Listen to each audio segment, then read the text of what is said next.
Hi అండి, welcome to my channel Bhavani's kitchen. ఎలా ఉన్నారండి అందరూ? బాగున్నారా?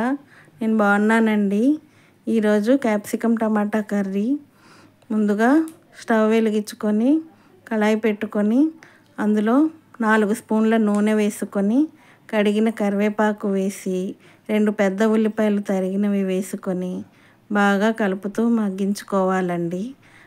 3 పెద్ద టమాటాలు కూడా సన్నగా తరిగి పెట్టుకున్నవి వేసుకొని అవి టమాటాలు మెత్తబడేంత వరకు వేయించుకోవాలండి. ఈలోపు 1/2 కేజీ క్యాప్సికమ్ శుభ్రంగా కడుక్కొని సన్నగా తరిగి పెట్టుకోవాలి. ఇది ఫ్రై కాదండి, అలా అని కర్రీ కూడా కాదు, దగ్గరికి ఇగురు కూరలా ఉంటుంది. టమాటాలు మెత్తగా మగ్గిన తర్వాత ఒక హాఫ్ స్పూను అల్లం వెల్లుల్లి పేస్ట్ కూడా వేసుకొని అది పచ్చివాసన పోయేంత వరకు బాగా ఫ్రై చేసుకోవాలి. తర్వాత క్యాప్సికమ్ ముక్కలు కూడా వేసుకొని బాగా కలిపి మూత పెట్టాలండి.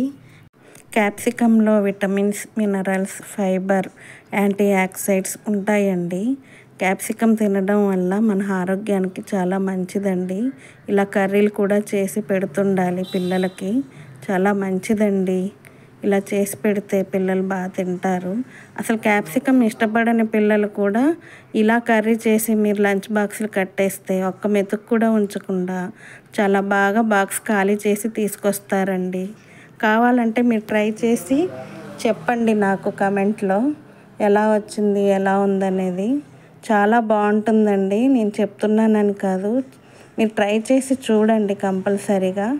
అవి బాగా ఆయిల్ బయటకు వచ్చేసిన తర్వాత ఇలాగ ట్రాన్స్పరెంట్గా అయిపోయిన తర్వాత ఉప్పు, పసుపు, కారం, ధనియాలు, గసగసాలు వేయించి చేసుకున్న పౌడర్ ఒక 1/2 టీ స్పూన్, మన రుచికి సరిపడినంత ఇవన్నీ వేసి బాగా కలుపుకోవాలండి.